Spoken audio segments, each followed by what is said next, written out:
बिस्मिल्लाहिर्रहमानिर्रहीम। आजकल पाकिस्तान जिन क्राइसिस से गुज़र रहा है, जिन मुश्किलात से गुज़र रहा है, इसकी बुनियादी वजह यह है कि इसकी तालीम के अंदर, इसके तालीमी निज़ाम के अंदर बहुत बड़ी कमी है और बहुत बड़ी कोताही है जिसकी तरफ लोगों का ध्यान नहीं जा रहा है। हमारा जो माहौल है, जो माशरा है, इसको जिस तालीम की ज़रूरत है उस तालीम की बजाय वेस्टर्न कल्चर और दूसरे मुल्कों की तालीम को लाने की कोशिश की जा रही है और उसको बड़ी बहादुरी और बड़ी इज़्ज़त समझा जाता है। और फिर उसका नतीजा क्या निकलता है कि लोगों के पास बड़ी बड़ी डिग्रियां होती हैं, बड़े बड़े अदारों से वो पढ़ के आए होते हैं, लेकिन ना वो यहाँ के रहते हैं ना वो वहाँ के रहते हैं। लिहाजा पहली ईंट जो रखी गई है तालीम की वो गलत है। उसको दुरुस्त अगर कर लिया जाए तो काफ़ी हद तक मसाइल हल हो जाएंगे इंशाअल्लाह। मुझे अभी तक याद है वो जो कंटेनर की तकरीरें थीं प्राइम मिनिस्टर साहब की, उसके अंदर एक तकरीर ये भी थी कि इमरान खान साहब तालीमी निज़ाम को ठीक करना चाह रहे हैं और उन्होंने बयान किया था कि इस वक्त पाकिस्तान के अंदर 3 किस्म के तालीमी निज़ाम पाए जाते हैं। एक इंग्लिश मीडियम सिस्टम है और एक उर्दू मीडियम सिस्टम है और एक रिलीजियस सिस्टम है, यानी मदरसे हैं।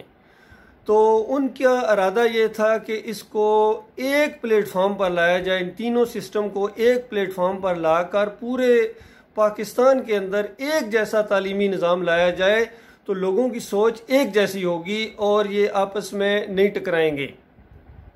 मुझे ये बात सुनकर बहुत ही ज़्यादा खुशी हुई और उसी बुनियाद के ऊपर गोया मैंने ये एक किताब लिख दी थी। ये किताब है जो खालिस मैंने इस बयान के ऊपर प्राइम मिनिस्टर साहब के लिए लिखी थी और इसके देखें ये सफ़ा 73 के ऊपर इसका जिक्र किया है मैंने। 73 पेज के ऊपर प्राइम मिनिस्टर साहब की तकरीर का जिक्र किया है, उनके इरादों का जिक्र किया है और उसका सलूशन पेश किया है। हत्ता कि मैंने यहाँ तक लिख दिया कि यानी ये एक ऐसा कारनामा होगा आपका अगर आप प्राइम मिनिस्टर बने और ये काम कर देखें तो समझ लीजिए कि आपने अपना हक अदा कर दिया है। और साथ ही मैंने इसके लिख दिया, इस किताब के अंदर लिखा हुआ है, मैंने साथ ही लिख दिया कि ये काम इतना आसान नहीं है। आप जब इसको अमली जामा पहनाने की कोशिश करेंगे तो करप्ट किस्म के रिलीजियस लोग और करप्ट किस्म के पॉलिटिशियन आपके रास्ते में हायल हो जाएंगे। और अल्लाह का लाख लाख शुक्र है कि मेरी ये बात पूरी तरह आज साबित हो गई है। आजकल के दिनों के अंदर ये खबरें आ रही हैं कि एक एजुकेशन सिस्टम को तब्दील करने की एक अमली कोशिश की जा रही है और बिल्कुल यही करप्ट किस्म के लोग और करप्ट किस्म के रिलीजियस जो लोग हैं ये रास्ते में आ रहे हैं और ये तासर देने की कोशिश कर रहे हैं कि अगर तालीमी अदारों के अंदर दीन की तालीम लाई जाएगी तो ये तो आस्ता आस्ता दहशत गर्दी को हवा देने की बात है। और दूसरी तरफ जो रिलीजियस किस्म के लोग हैं वो भी परेशान हो गए कि अगर तालीमी अदारों के अंदर, स्कूलों के अंदर, कॉलेजों के अंदर, यूनिवर्सिटियों के अंदर अगर वो कुरान की तालीम देना शुरू कर दी गई, हदीस की तालीम देना शुरू की गई, सीरत नबी पढ़ाना शुरू कर दी गई, तो फिर हमारे मदरसों का क्या बनेगा? जो हमने मनापली इख्तियार की हुई है और रोब और दबदबा अपना रखा हुआ है पूरी कौम के ऊपर कि हम मजहबी लोग हैं, तो वो तो दीन खुद सीखना शुरू हो जाएंगे। और ख़ास कर अगर नौजवान अजान देना सीख गए, वो नमाज पढ़ाना सीख गए, वो किरत सीख गए, तर्जमा सीख गए, तो हमारी नौकरियों का क्या बनेगा? जो हमने बिजनेस के तौर पर दीन को अपनाया हुआ है इसका क्या बनेगा? तो वो बहुत ज़्यादा परेशान हो गए हैं। तो फिर भी देखिए इस ज़बरदस्त किस्म के इस अमली स्टेप को इस सिस्टम के अंदर प्राइम मिनिस्टर साहब आप कभी भी नाफज नहीं कर सकेंगे। ये बिल्कुल उसी तरह की बात है, बल्कि ये बात भी मैंने अपनी बुक में लिख दी। उसी वक्त मैंने लिख दिया था कि आपका इरादा बहुत ज़बरदस्त है लेकिन आप कर नहीं पाएंगे।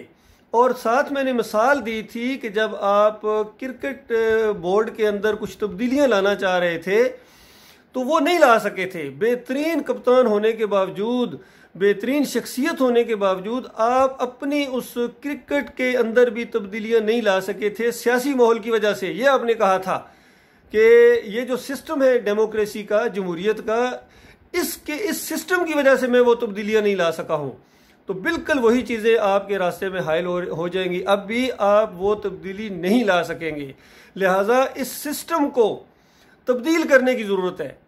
बाकी अब ये भी एक ख़बर है कि कोई एक रेफरेंडम कराया जाए और उस रेफरेंडम के ज़रिए सदारती निज़ाम लाया जाए ताकि इख्तियारात आपके पास आ जाएं, तो फिर आप कुछ तब्दीली लाएं। तो उसका रास्ता भी इन लोगों ने, करप्ट लोगों ने बंद कर दिया। 18वीं तरमीम जो उन्होंने की है वो ऐसे नहीं की है। उस तरमीम के तहत तो आप पाबंद हैं, आप कोई रेफरेंडम भी नहीं करा सकेंगे, क्योंकि रेफरेंडम कराने के लिए आपको पूरी असम्बली और सेनेट की इजाज़त चाहिए, मुश्तरका इजलास की। और क्या वो आपको इजाज़त देंगे कि आप अवाम की राय लें कि वो क्या करना चाहते हैं? तो अवाम की राय वो नहीं लेना चाहते हैं। वो अपना एक जो निज़ाम है, करप्ट निज़ाम है, वो उसी को साथ लेके चलना चाहते हैं। और आपकी जो नाकामी हो रही है, ख़ासकर जो आप चीज़ें नहीं ला पा रहे हैं, उसकी भी एक बड़ी वजह यह है कि आपने पुराने निज़ाम से, जो पुराने मगरमच्छ थे, करप्ट थे उस दौर के, वो आहिस्ता आहिस्ता आपको उभरता हुआ सूरज देख के वो आपके साथ मिलना शुरू हो गए और आपके दाएं बाएं भी बैठे हुए हैं। आपके मशीर, आप अंदाज़ा लगाइए, मशीर ख़ास वो आके लगे हैं जो यहूदियों के जो की पर्सनस हैं, उनके थिंक टैंक हैं, उनके वो दोस्त हैं, उनके साथ उठते बैठते हैं। तो क्या उनके ख्यालात का, उनके चीज़ों का आपके ऊपर असर नहीं होगा? लाजमी असर होगा। तो लिहाजा एक दफ़ा हिम्मत करके परमानेंटली इन चीज़ों को हल किया जाए, क्योंकि मैंने परमानेंट सोल्यूशन आपके सामने दिया था और ऐसा सोल्यूशन है जो इंशाअल्लाह दुनिया वाले भी खुश होंगे आपसे और अल्लाह भी खुश होगा, क्योंकि ये वो सिस्टम है जो दुनिया के सबसे बेहतरीन लीडर मोहम्मद सल्लल्लाहु अलैहि वसल्लम ने जो तरीका इख्तियार किया, खुलफाए राशिदीन ने जो तरीका इख्तियार किया सिस्टम, उस सिस्टम की मैं बात करता हूँ हमेशा। ये जो सिस्टम है दुनियावी, आप इतना बड़ा तजर्बा करेंगे, रेफरेंडम भी करवा दिया, सदारती निज़ाम भी आ गया बिलफर्ज, लेकिन फिर भी आप कुछ नहीं कर सकेंगे, क्योंकि इससे पहले रेफरेंडम होते रहे हैं। मुझे ये भी पता है कि रेफरेंडम कैसे होते हैं। मैंने अपनी ज़िंदगी में सिर्फ एक ही रेफरेंडम के अंदर हिस्सा लिया था और बाकी मेरी अब 55-56 साल उम्र हो गई है, मैंने एक वोट नहीं दिया है किसी सियासी पार्टी को। ये अल्लाह ताला ने मुझे बचाया, क्योंकि ये सारा निज़ाम करप्ट निज़ाम है और इस निज़ाम को जो भी तक़वियत देगा, जिसकी वजह से वो वोट के ज़रिए जो बंदा आएगा और आगे वो करप्शन करेगा, तो उस करप्शन में उस वोटर का लाजमी हिस्सा है।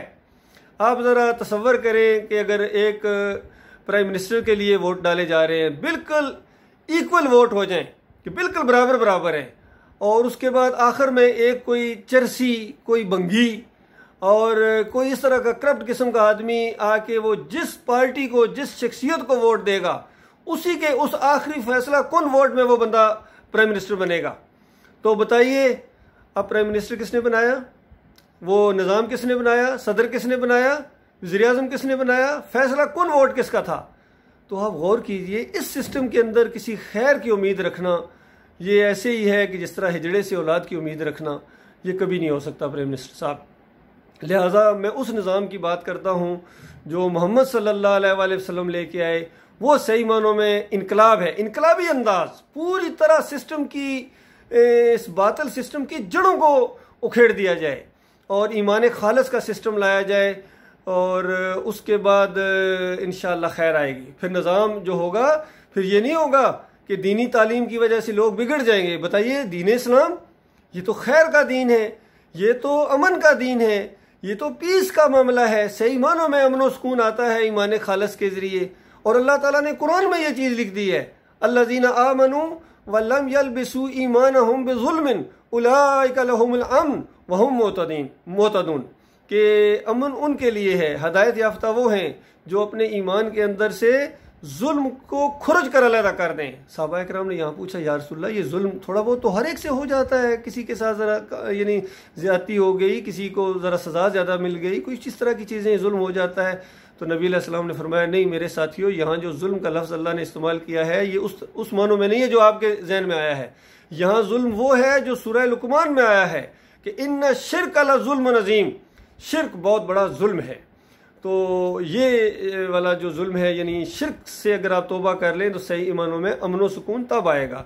अब देखिए ये कितने अदारे बने हैं, इंटरनेशनल अदारे बने हैं, पीस का नाम लेते हैं, ये यूएनओ, ये फलां असेंबली, अमन और इस तरह की बातें करते हैं, लेकिन इनसे ज़्यादा शायद ही किसी ने दुनिया के अंदर दहशतगर्दी की हो और अफरा तफरी फैलाई हो और इंसानों का कत्लेआम इन्होंने किया है। तो बताओ, इनको बल्कि दिखाया जाए, इनकी आंखों में आंखें डाल के बात की जाए, ये तुम्हारा पीस है, सही मानो में पीस चाहते हो तो हमारे सिस्टम की तरफ आओ, ईमान खालस करो, अल्लाह को मानो, अल्लाह के रसूल सल्लल्लाहु अलैहि वसल्लम की पैरवी करो, और ये जितना ये शिर्क और कुफर है, अल्लाह के साथ शरीक ठहरा रहे हो, ये है, इस चीज़ ने अल्लाह की रहमत को रोका हुआ है। अल्लाह का बेटा करार देते हो, बताओ बेटा उसका कहाँ जाए, उसकी बीवी कोई नहीं है, इस तरह दलाइल दिए जाए, उनके सामने बात तो आए। और फिर हमारे अपने जो है वो बड़े बड़े उलमा हैं, हैरत होती है, बड़ी बड़ी तहरीकें चलाते हैं, बड़े बड़े लोगों की नब्ज़ों के ऊपर हाथ है, लाखों के मजमे इकट्ठे कर सकते हैं, लेकिन अगर अकीदे इनके देखें तो कोई पुकारो या रसूल अल्लाह, कोई जनाब या अली मदद, कोई या गौस मदद, फिर उर्स मेले धमाले और रुकू सजदे इन मज़ारों के, पीरों के। बताओ ये कौन सा दीन है? यही तो वो फसाद है, ये सबसे बड़ा फसाद है। इसके साथ और आजकल देखिए जिस तरह ये एक ख़ास किस्म के ग्रोह हैं, इतने बड़े लेवल पर सहाबाए किराम को मुग़ल्लज़ात सुनाई जा रही हैं और ऐसा अजीबो गरीब माहौल पैदा कर दिया गया है मुल्क के अंदर। तो बताओ ये दीन है? उस बस्ती के ऊपर अल्लाह की रहमत किस तरह साया करेगी? जो दुनिया के बेहतरीन जो लोग गुजरे हैं, सहाबाए किराम गुजरे हैं, अंबिया गुजरे हैं, वो उनके साथ इस तरह की ज्यादती करें, इस तरह के अल्फाज बोलें और उस इलाके के अंदर अल्लाह की रहमत के फूल बरसेंगे? कैसे होगा? नहीं होगा।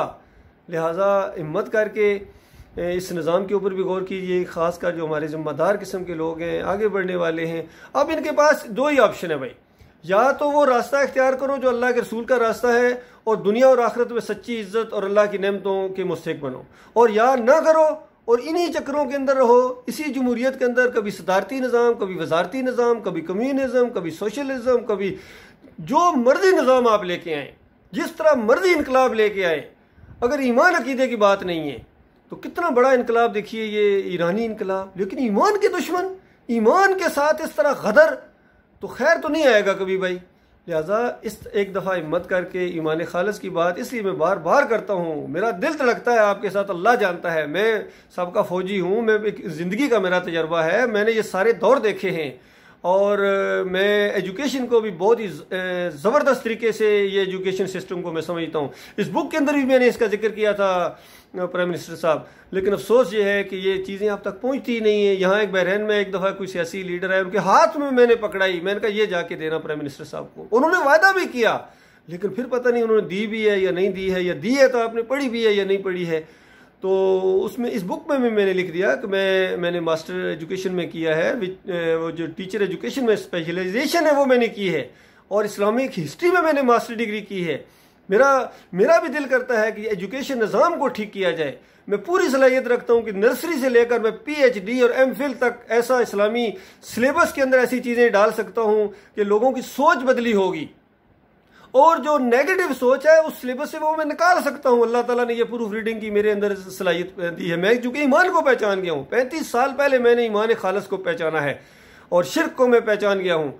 तो हमारे सिलेबस के अंदर जो भी शिर्किया बातें होंगी, नज़में होंगी, झूठे वाक़यात, ऐसे झूठे वाक़यात हैं जो तारीखी अंदाज से सीरत नबी के नाम से भी बीच में डाल दिए गए हैं, उससे अकीदे ख़राब हो जाते हैं, और जो गलत तशरीह की गई है कुरान की किसी जगह, वो मैं सब निशानदेही कर सकता हूँ और उसको बिल्कुल अंडरलाइन कर दूंगा। ऐसी सारी चीज़ों को सिलेबस से निकाल दिया जाएगा और उसकी जगह ईमान को ताज़ा करने वाली, ईमान को मजबूत करने वाली नबी अलैहिस्सलाम के वाक़यात, सहाबा इकराम के वाक़यात और तारीख़ी वाक़यात, वो इस चीज़ों में लाए जाएंगे, इंग्लिश सिलेबस के अंदर भी, उर्दू सिलेबस के अंदर भी। तो इस पूरे सिलेबस को इंशाअल्लाह मैं ठीक कर दूंगा और इस आपकी रहनुमाई की जा सकती है। एक टीम है अल्लाह के फजलो करम से, जो लोग ईमान खालिस को समझते हैं, ये पूरी टीम अगर वर्क करे तो ये एक नज़रियाती तौर पर अगर इनकलाब आ जाए इस एंगल से, तो मैं समझता हूँ एक बहुत बड़ी तब्दीली की तरफ हमारा रुख हो जाएगा, कम से कम रुख तो ठीक हो जाएगा। अब आपकी मिसाल ऐसे है कि आप लाहौर जाना चाहते हैं और आप पेशावर की ट्रेन में बैठे हुए हैं और उसमें सारी सोचो विचार हो रहा है, कहाँ रुकेंगे, क्या करेंगे, ये करेंगे, और लाहौर कभी नहीं पहुंचोगे तुम। लिहाजा कामयाबी को कभी नहीं पहुंच सकते हो जब तक वो तरीका इख्तियार ना करो जो मोहम्मद सल्लल्लाहु अलैहि वसल्लम, अल्लाह के आखिरी नबी मोहम्मद सल्लल्लाहु अलैहि वसल्लम का तरीका और सहाबा इकराम का तरीका है, ईमान खालिस का तरीका है। अपनी बुनियाद को ठीक करो, बुनियाद पहली ईंट ठीक रखो। हमारे स्कूलों का एजुकेशन सिस्टम गलत, अल्लाह जानता है। बड़ी बड़ी भारी फीसें देख के आप अपने बच्चों को, उनके अखलाक को बर्बाद कर रहे हैं, आप उनके अकायद को बर्बाद कर रहे हैं, आप उनकी आखिरत बर्बाद कर रहे हैं, पैसे दे के जहन्नम खरीद रहे हैं। अल्लाह जानता है ये माहौल है आपका। अब आगे आपकी मर्जी। अल्लाह ताला आपको गौर व फिक्र करने और उसके बेहतरीन पहलू के ऊपर अमल करने की तौफीक अता फरमाए। अल्लाह ताला हमारी सरहदों की हिफाजत फरमाए, हमारी फ़ौज की हिफाजत फरमाए और हमारे अकायद और हमारे ईमान की अल्लाह ताला जो है ना वो दुरुस्तगी करने की तौफीक अता फरमाए और फिर ईमान खालिस के ऊपर जम जाएं। ये बहुत बड़े फितनों का दौर है और ये दज्जाल की आमद है। ये दज्जाल आ रहा है अभी और उससे पहले ये पूरा माहौल बनाया जा रहा है। उस दज्जाल का मुकाबला और दज्जाली कुव्वतों का मुकाबला करने के लिए आपको ईमान खालिस की ज़रूरत है। अल्लाह के साथ एक मजबूत तल्लक जब तक आपका नहीं होगा तो आप इस दज्जाली फितनों का मुकाबला नहीं कर सकेंगे। अल्लाह ताला हमारी हिफाजत फरमाए।